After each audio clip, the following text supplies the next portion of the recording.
They said he smiled when he killed, that his laugh could be heard even through gunfire. Some called him a demon, others a hero, but no one could deny he was fast, faster than any man west of the Pecos. This is the story of the boy who became a ghost, the outlaw who cheated death again and again until one moonlit night when fate finally caught up. No one remembers his father's face. His mother, a tired Irish woman, did her best to keep him clothed and fed as they drifted from town to town after the war. They ended up in the territories, in small dusty towns where lawmen carried shotguns and kids grew up too fast. He was barely 15 when the world turned on him. His mother died of tuberculosis and the boy was left alone. No money, no family, no chance. He was caught stealing laundry one afternoon, a bundle of clothes, nothing more. The sheriff laughed as he locked him up. "You'll be a real outlaw soon enough." That night, the boy squeezed himself up through the chimney and disappeared into the desert. He never went back. He took odd jobs wrangling cattle, breaking horses, drifting from ranch to ranch under fake names, but violence had a way of finding him. A bar fight turned deadly. A game of cards ended in blood. By 17, the kid had learned two things: never draw second, and never trust anyone wearing a badge. The people he killed weren't random, or so he said. He claimed each one had it coming. Still, the bodies piled up and whispers followed. The kid with the baby face, the one who never missed. Eventually, he landed on a ranch run by a quiet Englishman, a man who saw something in him that others didn't. "He's got a good heart," the rancher said. "He just needs a chance." For a while, it seemed he'd found one. The kid rode for the brand, mended fences, smiled easy. Then one winter morning, the rancher was gunned down by deputies loyal to a rival gang, a killing sanctioned by corrupt businessmen and lawmen. The boy stood over his employer's lifeless body and swore, "They'll all pay." And pay they did. The killings started slow. One deputy ambushed on the road, another shot in the street, broad daylight.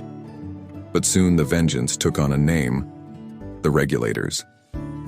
A band of young men who decided the law no longer applied. They rode together under a single creed: justice by their own guns. For months, the countryside burned. Sheriffs, informants, soldiers all fell beneath the Regulators' bullets, and the smiling kid became their symbol. He wasn't the biggest or the meanest, but he was the quickest. They said he could cock, fire, and holster his gun before most men's brains caught up. And when he laughed during a fight, it wasn't madness. It was freedom. Their war ended in a blaze. A ranch house in Lincoln, surrounded by enemies, set on fire by soldiers and hired guns. Smoke rolled out the windows. Bullets cracked through the walls. Trapped inside, the Regulators made their stand. When the flames reached the ceiling, the kid made his move, sprinting through the smoke, firing both pistols as he ran. He vanished into the night. They called it the 5-Day War. When it was over, dozens lay dead, and the boy outlaw became the most wanted man in New Mexico.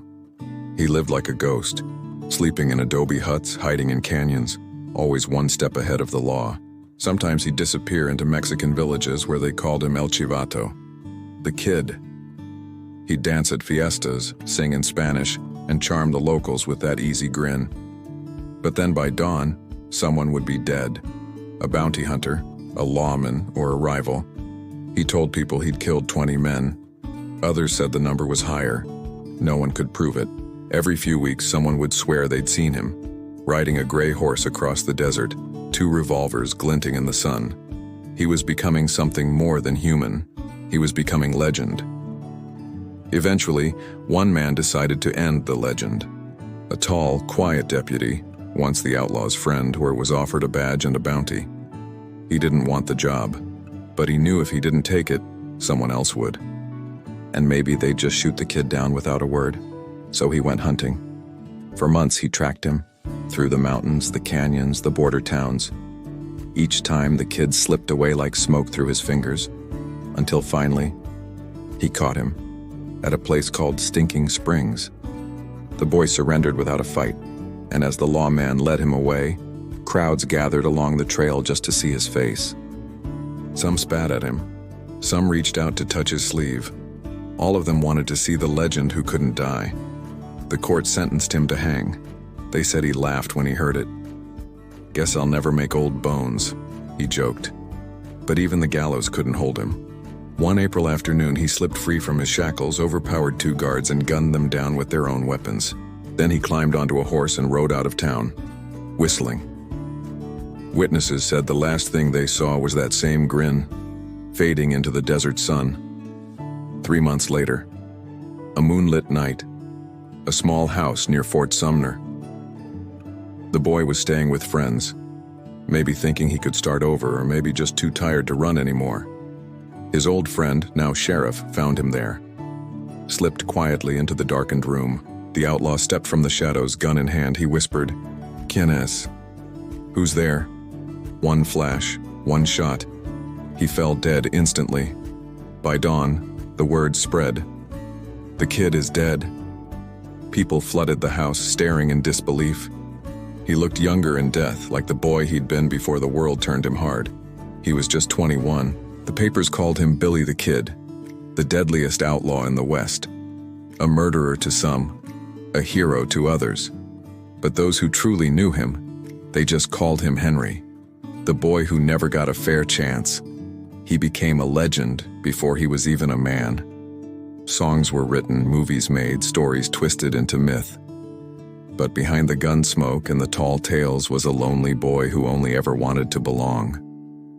He died young, yes, but in dying he became immortal.